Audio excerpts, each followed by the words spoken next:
एकदम मस्त झालेली आहे चटणी आणि तिखट तिखट। नमस्कार मैत्रिणींनो, सुचिता व्लॉगमध्ये पुन्हा एकदा आपले सर्वांचे स्वागत।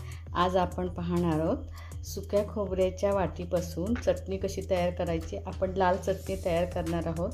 तर इथे मी अर्धी वाटी सुक्या खोबऱ्याची घेतलेली आहे आणि असे मी दोन मोठे कांदे घेतलेले आहेत। हे बघा मोठे, आणि ह्यांची लसणीची साल बघा किती अशी जाड आहे। तर अशा प्रकारे मी ह्या दोन घेतलेले आहेत कांदे, असे हे दोन कांदे घेतलेले आहेत। तर तुम्ही जर असे घेतलेत, अशी लसूण घेतली तर दोन कांदे घ्या। आणि छोटी छोटी पाकळ्या असतात, अशा छोटे छोटे एकदम अशा छोटे छोटे पाकळ्या असतात, तर त्याचे तुम्ही चार लसणीचे कांदे घ्या। म्हणजे हे प्रमाण आहे। जर एक वाटी तुम्ही खोबरं घेतलं तर दोन कांदे लसणीचे घ्यायचे असतात। तर आता आपण आणखीन दुसरं साहित्य काय काय लागतं ते पाहूया। तर इथे मी तिखट 1 चमचा घेत आहे।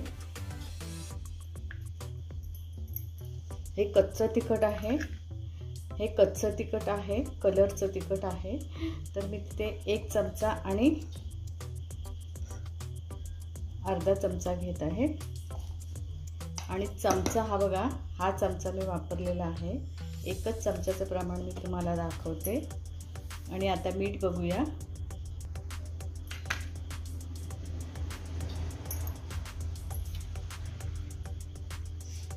तर मीठ सुद्धा मी 1 चमचा घेणार आहे।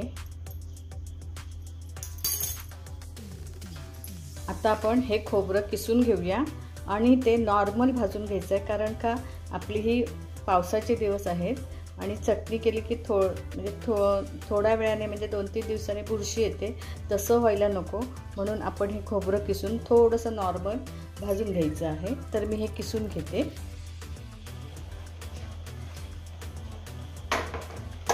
हे बघा, मी असं नॉर्मल भाजलेलं आहे। थोडासाच कलर इथे साईडलाच फक्त तांबडं झाले, नाही तर आहे तसंच आहे पांढरं। असं भाजून घ्यायचं थोडंसं। आता आपण हे मिक्सरला लावून घेऊया।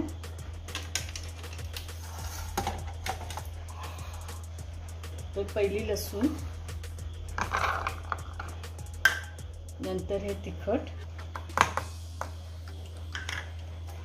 हे मीठ, आणि आता हे आपण भाजलेलं खोबरं।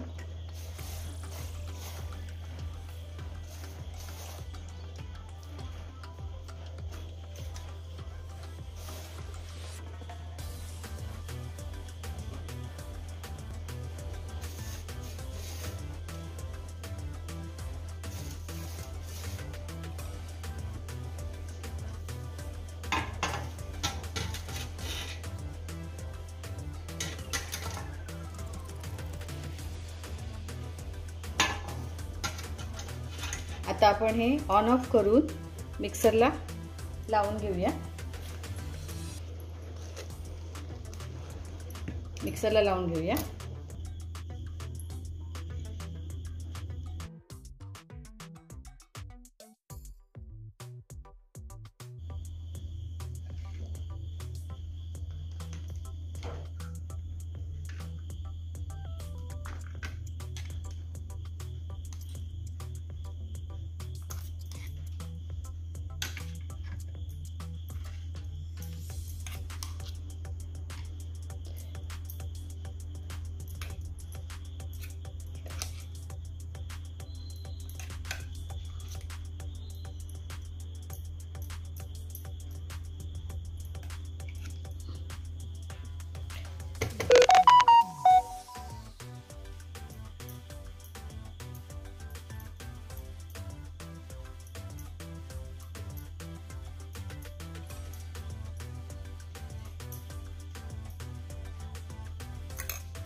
एकदम मस्त झालेली आहे चटणी आणि तिखट तिखट.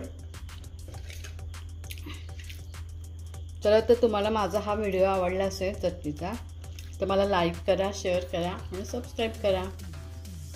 धन्यवाद.